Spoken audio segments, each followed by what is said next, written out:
शब्द को ही लेकर आज अगर इन दिनों देखा जाए तो घमासान मचा हुआ है, चाहे वो तमिलनाडु के स्टालिन की बात कर ले या बिहार के शिक्षा मंत्री की बात कर ले, कि आए दिन शब्दों का ही खेल है और शब्द इस कदर से निकल रहे हैं कि विवाद हो जा रहा है। और अब शब्दों का यूं खेल है कि उनको सपना आया और सपने में कहा गया कि आप ऐसा करिए, और राम जी उनके सपने में आए और उनसे क्या कुछ कहा। इस तरह की बयानबाजी जो है अब बिहार के शिक्षा मंत्री चंद्रशेखर जी की शुरू हो गई है। सुनिए पहले क्या कहा चंद्रशेखर जी ने और उनके सपने में कौन आए थे।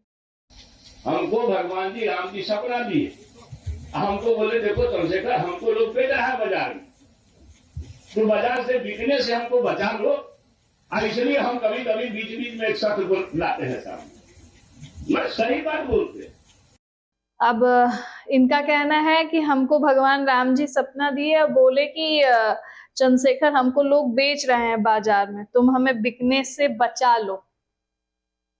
देखिए ऐसे एग्जैक्टली तो मैं नहीं बता सकता, पर मेरे कुछ मित्र जो मेरे मुस्लिम मित्र हैं उनसे जब मैं पूछता हूँ कि कुरान किसने लिखा, तो वो कहते हैं कि लिखा तो मोहम्मद साहब ने, लेकिन इस जो है अल्लाह आकर जो उनको बताते थे ये चीजें और उसको लिखा जाता था। इसी तरीके से जब हम बात करते हैं कि जो वेद जो लिखे गए हैं तो वो किसने लिखा, तो ऋषि मुनि लिखे, तो वो कैसे लिखे, तो कहते हैं कि भगवान जो है आए और उनको बताए और उन्होंने लिखा। तो इस तरह की चीज, या आपने बहुत बार ये चीजें सुना होगा कि भगवान मेरे सपने में आए, उन्होंने मुझे ये कहा और मैं ये कर रहा हूं। जब किसी को अपनी बात जो है आम जनता में ऐसे प्रभावशाली ढंग से रखनी होती है कि मुझे ये काम करना है और जनता उसका साथ दे, तो भगवान सपने में आ जाते हैं। ये भगवान के साथ है कि जब इंसान जो है जब हर तरफ से घिरने लगता है तो भगवान उसके सपने में आ जाते हैं और कुछ बोल देते हैं और वो इस तरीके से करता है।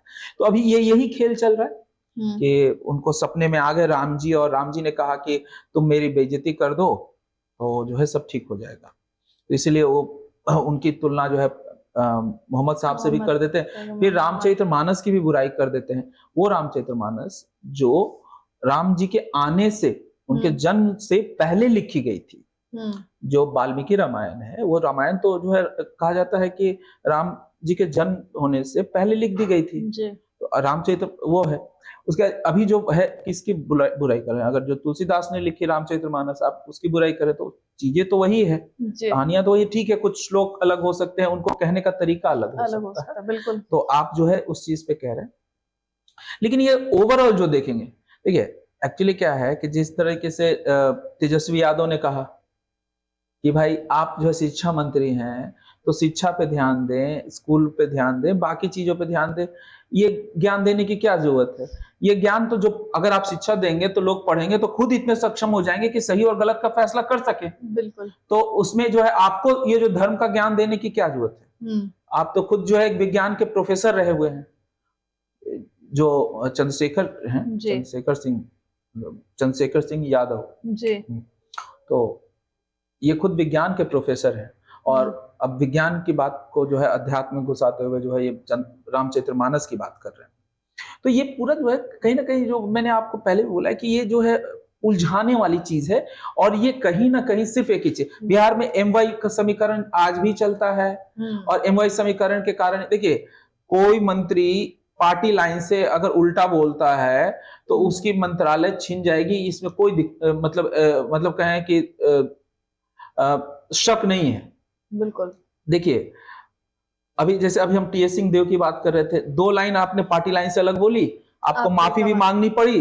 पहले तो आपने वहां माफी मांगा, फिर सार्वजनिक मतलब मीटिंग में भी सबसे माफी मांगा, उसके बाद जो आपको ट्वीट पे भी आना पड़ा कि भाई जी ये प्रोटोकॉल था इसलिए मैंने कह दिया, नहीं तो नरेंद्र मोदी जो है कोई काम नहीं करते छत्तीसगढ़ के लिए। तो आपने जिस तरह का, तो सोचिए कि अगर पार्टी लाइन, RJD की पार्टी लाइन वो नहीं होती तो शिक्षा मंत्री, और वो भी ये होता कि 1-2 दिन की बात है, ये रामचरितमानस पे कब उन्होंने बोला है, महीनों पहले, जनवरी में बोला था पहली बार, फिर अभी ये जन्माष्टमी के दिन बोला, फिर अभी 3-4 दिन पहले बोला, आज उनको सपने में भी याद।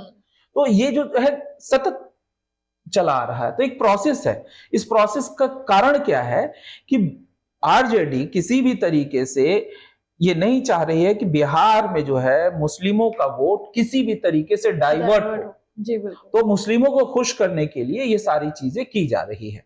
और नहीं तो तेजस्वी यादव अगर किसी चीज के लिए मना कर दे तो मतलब देखिए, अगर ये किसी और जाति के होते तो माना जाए, अगर ब्राह्मण होते, भूमिहार होते, राजपूत होते तो समझ में आता, या फिर कुर्मी होते, ये बिहार की राजनीति की बात करो, किसी एक जाति को अगर ये रिप्रेजेंट कर रहे होते तो समझ में आता कि भाई आरजेडी को इन जातियों के मतलब वोट की जरूरत है, तो ये जो है इसलिए नहीं बोल पा रही है। लेकिन यहाँ वो बात नहीं है, ये खुद भी यादव हैं और यादवों का वोट जो है के लिए लालू यादव और तेजस्वी यादव काफी हैं, उनको किसी और यादव की जरूरत नहीं है। ऐसे में जाहिर सी बात है ये कहीं ना कहीं लालू यादव और तेजस्वी यादव के सहपे ही इस तरह की चीजें कर रहे हैं और कुछ नहीं है।